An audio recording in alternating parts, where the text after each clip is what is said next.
is to better utilize you, because you are their first line when it comes to getting our message out to the legislatures, and even more importantly is to bring their message from them back to KAR. So, Joe, that's mainly what I had. Thank you very much. Oh, great. Thank you, Norm. We appreciate that. Okay, next on our list, hopefully all of you see the slide on the screen in front of you. And first thing we want to do is focus on one of our bills, that's our bill that's coming up, called HB 149.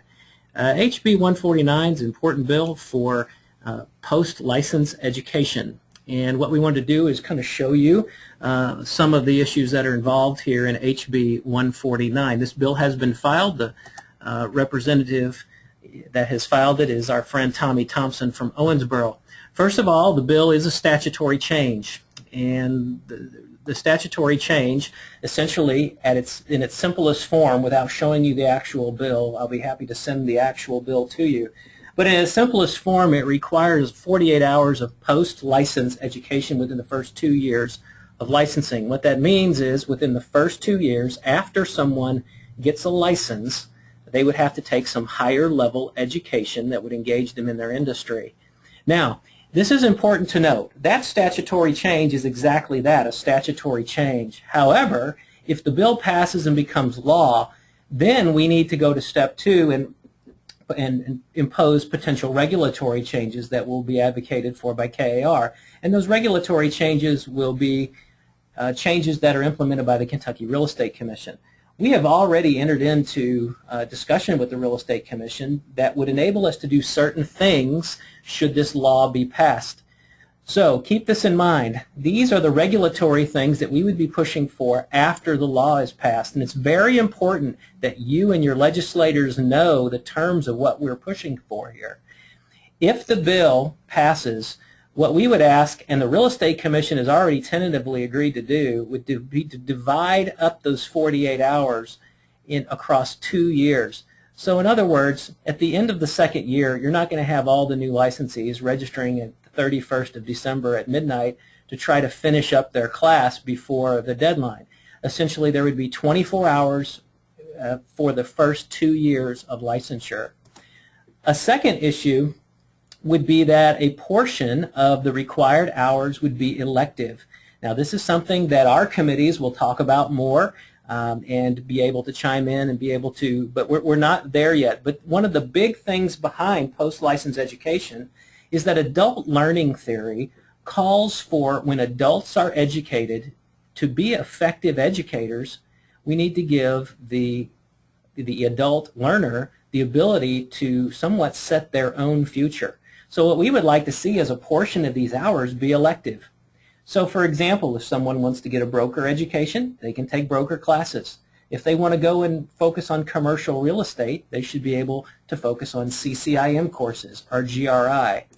So essentially what we would be asking KREC to do would be to approve designation courses such as CCIM, GRI, CRS, or ABR toward post-license credit.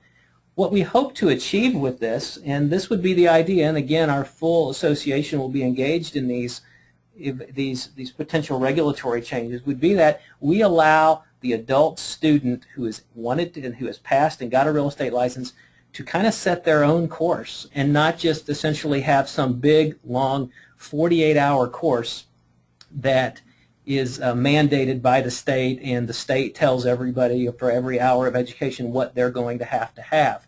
This allows the student to choose their own course, at least part of it, and for that to be elective. It's a lot like a college degree.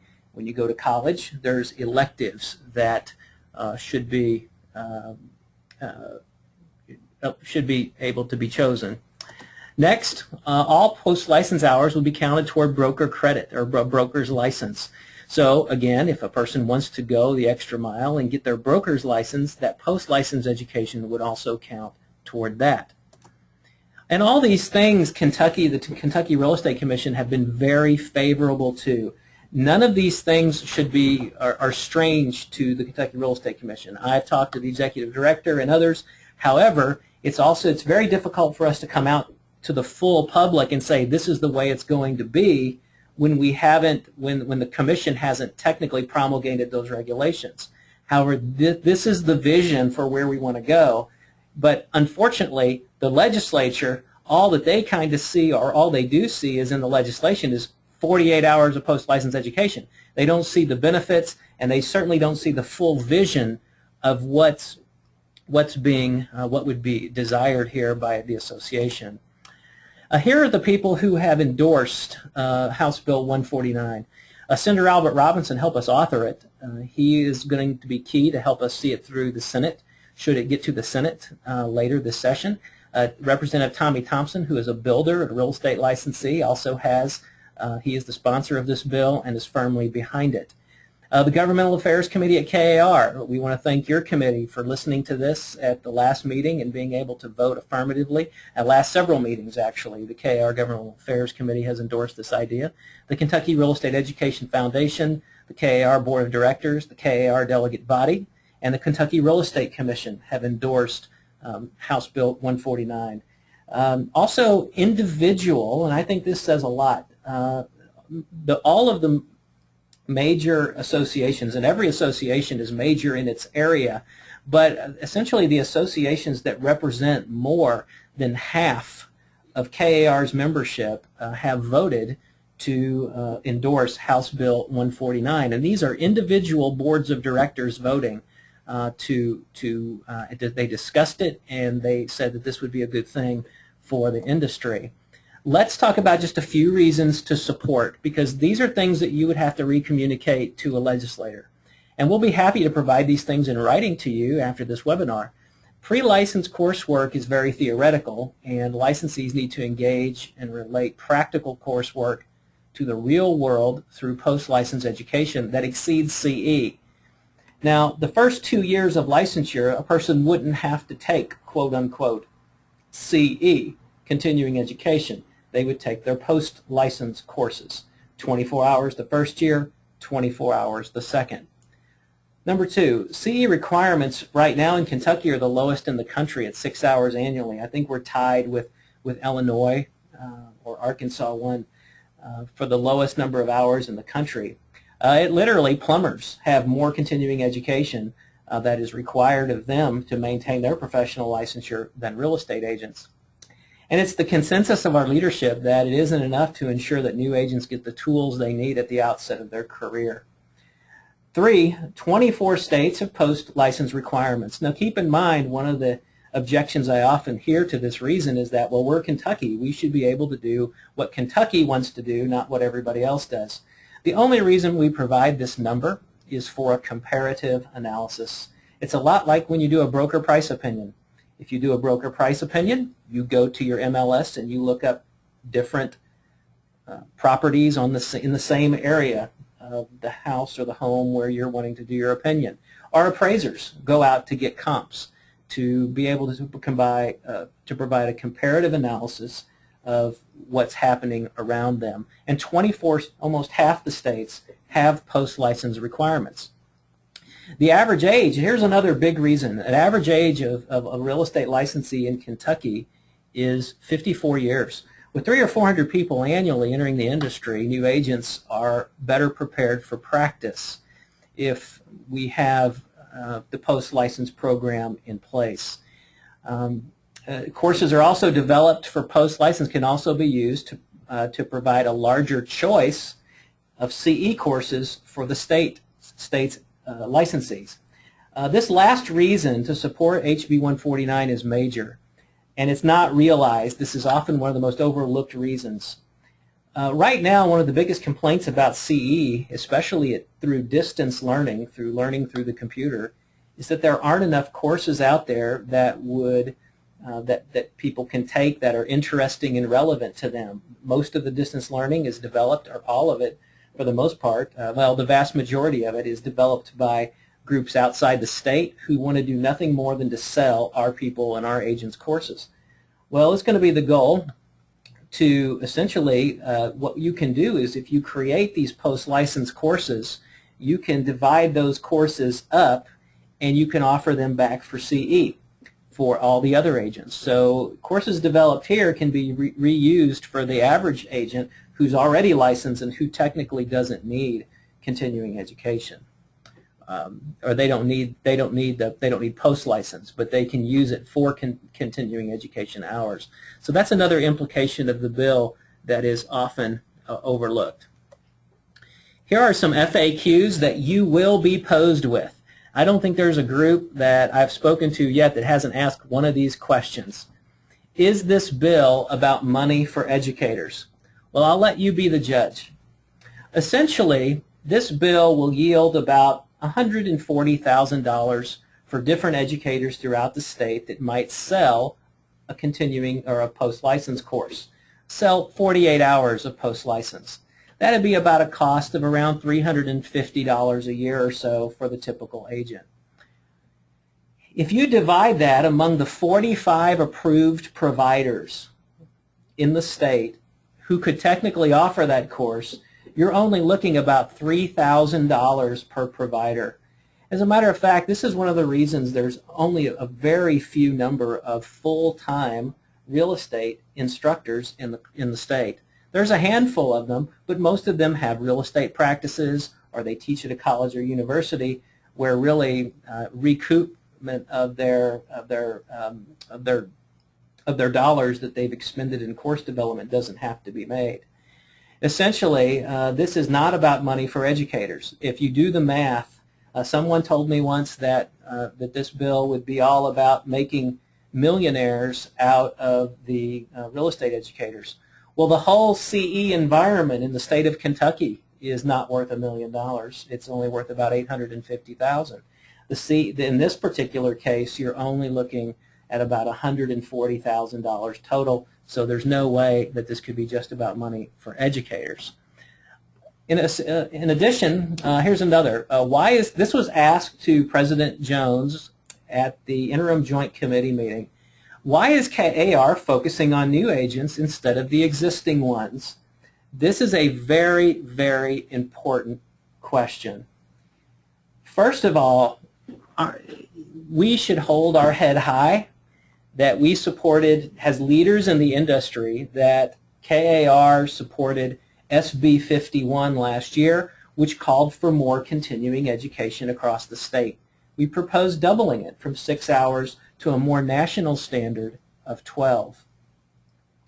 The issue here is that we couldn't get that issue passed, and we won't make any bones about why. There were certain legislators, and KAR actually interviewed, and we did a survey across 400 different realtors throughout the state and asked them, did they want more continuing education? And the results came back mixed. Half said yes, half said no. But it's also interesting to take a look at the dynamics of our population. Half of the real estate licensees, or half I should say of realtors who pay dues, don't do any transactions in a year. Approximately half. The number is actually 44%, but the number of agents who do 1 to 3 transactions is another 7%.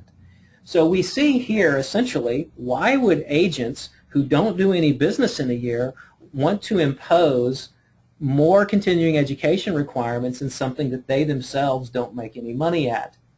So KAR shouldn't apologize for trying to promote higher standards. The bottom line is that 50% that didn't want the education had the ears of the legislators. But the good news is that for new agents and post-licensing, the legislators did desire that we have additional criteria for people on the front end of their process.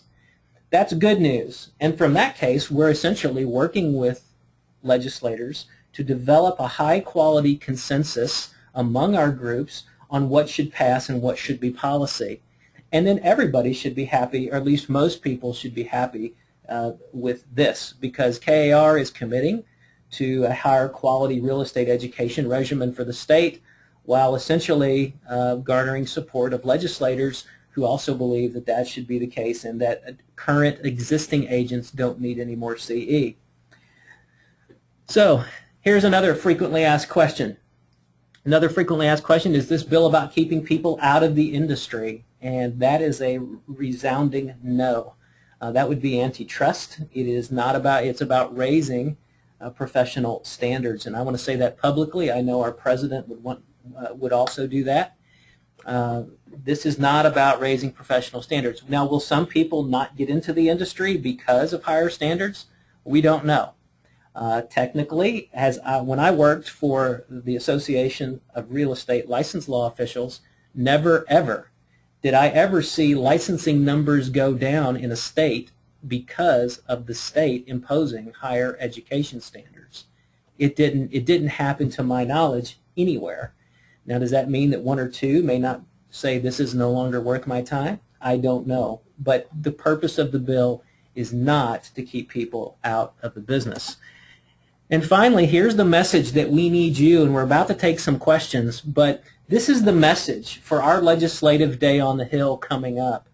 Number one, we don't want to forget that Kentucky homes matter, that we want to preserve the mortgage interest deduction, and that we want to fight tax on services, because that fight will come, and we want to ensure that that message is resounding and the legislators have been reminded of that. Certainly that's something that we continue to need to reinforce.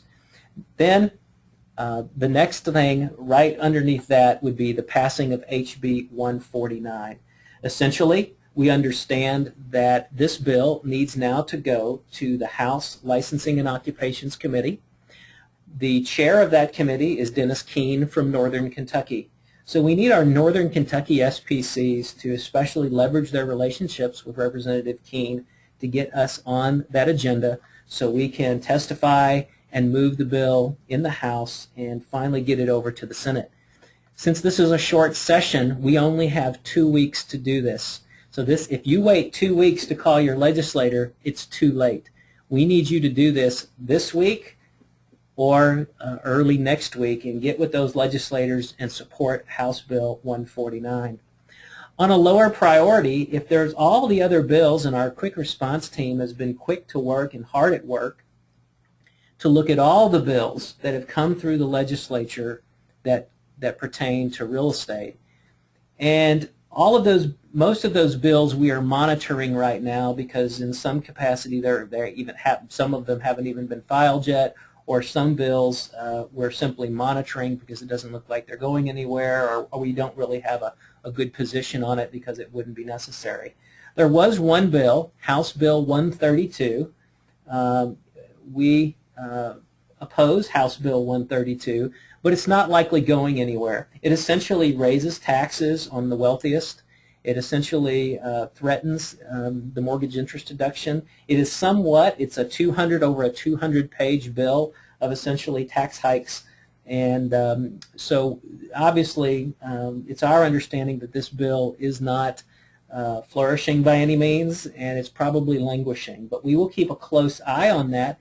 And our quick response team said that they didn't want to expend a lot of political capital on this bill, opposing it hard, because it's probably going to die its own death anyway. So why pile on if it's not necessary to expend that political capital?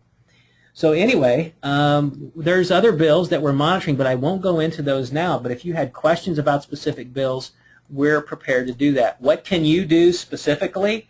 Ask your representative to co-sponsor the House Bill 149 and request it be moved immediately to the Licensing and Occupations Committee. That's one thing you could do to help your association be successful. Also, talk with your legislators who have a real estate license, particularly in the Lexington area, Susan Westrom, particularly in the Northern Kentucky area. We know that Adam Koenig has been a person who has we weren't sure exactly where he stood. We understand from our lobbyists that he will support the bill, but by far those were the two individuals who we had the most concern about. Almost everyone else is doing okay. We don't have many issues. We've worked those individuals, and they have a clear understanding as far as we know. We probably still have some work to do, no doubt. But I'll tell you this, I've been to see a lot of those legislators, and it doesn't matter what I do or what even our president goes to tell them. They're concerned about their constituents. their constituents are who they want to hear from. So at this time, what I'd like to do is go and take any questions that you may have. And if you would like to just hang on for questions for a few moments, you can raise your hand, type your question, or just raise your hand. I'll call on you, unmute you, and you can ask your question. We'll take a few moments to let you raise your hand. Okay, we have a question from Pam Featherstone. Hi, Pam. How are you doing today? I'm not sure if you can hear me. We can. Okay. How soon will we get this information? Because I'm planning on speaking with my representative this weekend. So this webinar has been great, but certainly the talking points are available online, but I'll also be emailing them to each of you after this webinar. okay, thank you. Okay, that was Pam. And we have Mike Becker from Northern Kentucky. Hi, Mike. How are you today? I'm great, Joe. How are you? Good, thank you. Back to the legislators that are licensees, how many are there, and is it possible to get a list of those individuals? Yes, I will email you. I will email you and the rest of everyone a list of those legislators right after this webinar. Okay. And we will also put notes down on who has told us that they will support the bill. Even if they said they will support it, it wouldn't hurt if our SPCs reinforced that with a call. Okay? That's good. Thank you. Thank you. Thank you. Charlie Collier from way over there in Western Kentucky. Hi, Charlie. Hey, how you guys doing? Quick question for you, Joe. Have we had an update on the Kentucky Planned Community Act? I know David was meeting with the builders yesterday. I was just wondering if anything came from that meeting. Yes, Charlie, that's a great question. Thank you for asking about the Kentucky Planned Community Act. The Kentucky Planned Community Act is an act that would regulate homeowners associations throughout the state. David did attend the meeting, and essentially it's what happened to that meeting was essentially foretold to me through the home builders and their executive director, Bob Weiss. Bob, essentially, the home builders had some major issues with the legislation, as we did. We had 5 major issues that we've told our quick response team about, our governmental affairs team, and essentially the builders essentially put the sponsors of that proposed bill, the backers of that proposed bill, on serious defense. So at this juncture, the builders have tentatively said nothing's going to happen this session and on that bill. So the good news is that we are loaded for bear. We know exactly what was entailed in that bill. We know exactly the details behind it and what we would want changed.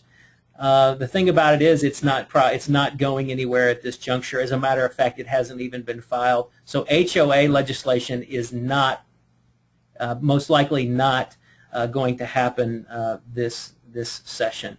Charlie, did that answer your question? Charlie, did that answer your question? Thank you very much. Yes, sir, it did. Thank you. Yes, we have another question. Can the PowerPoint be sent as well? We'd be happy to send that as well.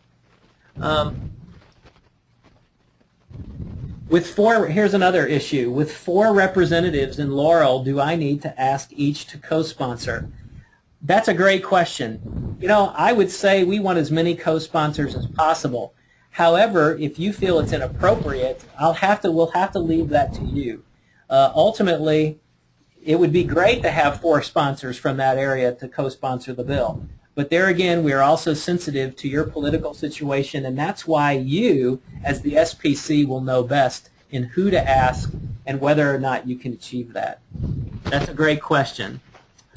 All right, we've got Al's question. Mike, is there going to be any movement on the dog bite bill? Let me see.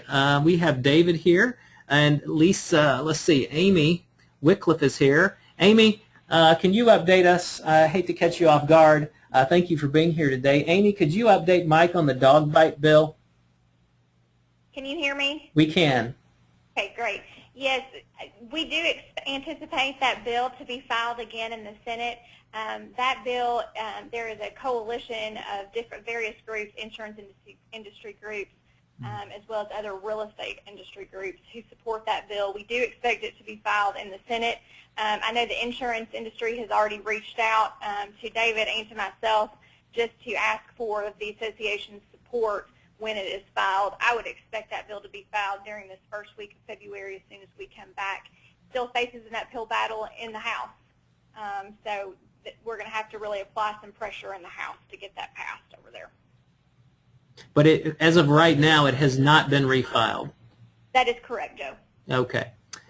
All right. I think we have, give us a briefing on the dog bite bill. I can do that. The briefing on the dog bite bill is essentially if, let's say, for example, you're the owner of a rental property. If you're the owner of a rental property and your tenant's dog bites someone, technically the landlord has statutory ownership of that dog and would be liable. This would address that issue and make the tenant liable for that, or at least reduce the liability and the risk for the landlord. That's what we have there. Okay? Any other questions on 149 or the dog bite bill or anything else that you've heard about? Glad to answer any of those questions. All right. The time is 4:32. I'm 2 minutes over. Unless there are any other, we will stay until the last question is answered, but right now there's no additional questions that have been asked.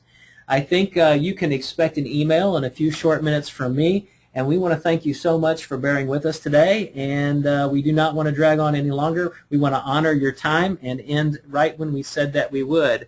At this time, we can be dismissed, and if you want to hang on for a little while longer while we answer what looks like a few questions that are coming our way, we'd be happy to answer those, so stay tuned. But for right now, we are dismissed formally, and we will pick up here in just a few minutes, for just a couple more minutes.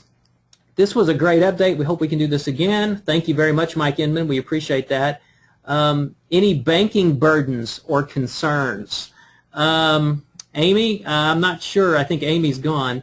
Amy has went off. Not that we know of at this juncture. Not that we know of at this juncture. And David is also shaking his head. This is a short session, so we are not aware of anything like that that's come about as of this time. Good job. Thank you. Do we have a QRT meeting tomorrow? We do not have a QRT meeting tomorrow because the legislators are out of session right now, and they will be back in session soon. But they're on their they've got a break right now, so there is no QRT. Nothing has been developed or has developed since then. So that answers that question for Kathy Sears. Thank you, Kathy. Hope everything's good down in Cumberland. We have Representative Hale's cell number. We may be able to get that. David, would you take that down and look for David Hale? That's Al Blevins. He'd like to take a look at that. No QRT. Great update. Thank you again. That's the dog bite bill, and we'll email the PowerPoint. So we will look for David Hale's, and we will respond to you whether or not we have that out. We'll get to you in just a few minutes to see if we have that. Okay? Any other questions or concerns before we dismiss for the second phase here? Let me go back to, I think our president's already left the room. And so we want to thank Norm for being here today and for introducing us and giving us his vision on what he likes to do here. And so we're happy about that. How many are going Wednesday? Right now, I don't not have the registration numbers at the tip of my fingers. 200. David? 200. 200 are going on Wednesday. So that's great results. Thanks for that question, Al. Anything else from anyone? Anyone? Bueller? All right. Thanks, everybody. If you have any questions, you can reach us offline. Until then, this is Joe McClary. I hope you guys have a great afternoon. Have a good one.